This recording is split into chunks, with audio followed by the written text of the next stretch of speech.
Well, I mean, Lamine Yamal is the best player in the world right now. I know he's only 17, and I know this is only the beginning, and I know there's Kylian and Haaland and whoever you want.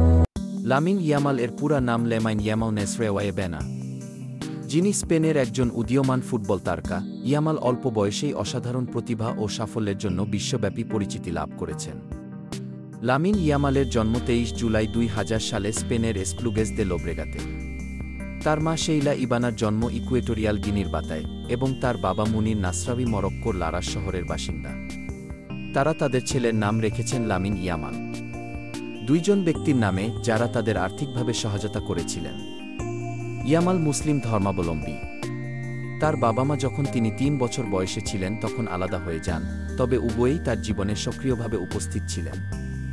তিনি মাতারোর রোকাফোন্ডা এলাকায় বড় হন, যা একটি শ্রমজীবী শ্রেণীর এলাকা হিসেবে পরিচিত।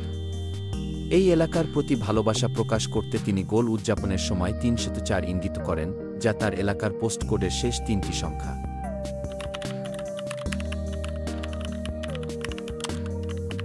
ইয়ামাল 4 বছর বয়সে গ্রানোলিয়ার্সের স্থানীয় ক্লাব লা তোরেতায় ফুটবল খেলা শুরু করেন। 6 বছর বয়সে তিনি বার্সেলোনার যুব একাডেমি লা মাসিয়ায় যোগ দেন। 2022 থেকে 2023 মৌসুমে তিনি জুনিয়র এ দলে খেলে কোচ জাবি হার্নান্দেজের নজরে আসেন এবং 2022 সালের সেপ্টেম্বরে প্রথম দলের সাথে অনুশীলনের সুযোগ পান। 2023 সালের 29 এপ্রিল, মাত্র 15 বছর 9 মাস 16 দিন বয়সে, ইয়ামাল বার্সেলোনার হয়ে লা লিগায় রিয়াল বেতিসের বিরুদ্ধে অভিষেক করেন, যা তাকে ক্লাবের ইতিহাসে সবচেয়ে কম বয়সে অভিষেককারী খেলোয়াড়দের একজন করে তোলে। এরপর থেকে তিনি দ্রুত প্রথম দলে নিজের স্থান নিশ্চিত করেন। 2023 থেকে 2024 মৌসুমে লা লিগায় 50টি ম্যাচে অংশগ্রহণ করেন, যেখানে তিনি 5টি গোল করেন এবং 7টি অ্যাসিস্ট প্রদান করেন।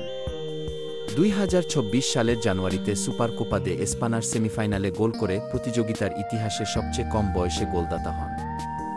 একই সালের অক্টোবরে এল ক্লাসিকোতে রিয়াল মাদ্রিদের বিরুদ্ধে গোল করে সবচেয়ে কম বয়সে এল ক্লাসিকোতে গোলদাতা হন। পরের বছর 2025 সালের ফেব্রুয়ারিতে আলাবেসের বিরুদ্ধে ম্যাচে 21টি সফল ড্রিবল সম্পন্ন করে লিওনেল মেসির পূর্ববর্তী রেকর্ড ভেঙে দেন।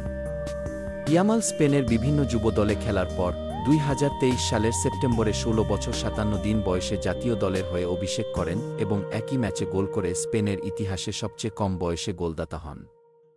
2024 ইউরো চ্যাম্পিয়নশিপে তিনি স্পেনের হয়ে গুরুত্বপূর্ণ ভূমিকা পালন করেন, যেখানে তিনি টুর্নামেন্টের সর্বকনিষ্ঠ খেলোয়াড়, সর্বকনিষ্ঠ গোলদাতা এবং সর্বকনিষ্ঠ অ্যাসিস্ট প্রদানকারী হন। তিনি ফ্রান্সের বিরুদ্ধে সেমিফাইনালে একটি দুর্দান্ত গোল করেন, যা টুর্নামেন্টের সেরা গোল হিসেবে নির্বাচিত হয়। স্পেনের জয়ে তিনি 4টি অ্যাসিস্ট প্রদান করেন এবং টুর্নামেন্টের সেরা তরুণ খেলোয়াড় পুরস্কার লাভ করেন। 2024 গোল্ডেন বয় নির্বাচিত হয় ইয়ামাল। একই বছর কোপা ট্রফি জিতেছেন।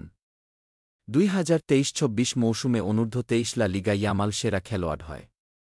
একই বছর আইএফএফএস বিশ্ব সেরা যুব খেলোয়াড় নির্বাচিত হন এবং ইউরো 2024-এ সেরা তরুণ খেলোয়াড় ও সেরা গোলদাতা নির্বাচিত হয় লামিন ইয়ামাল।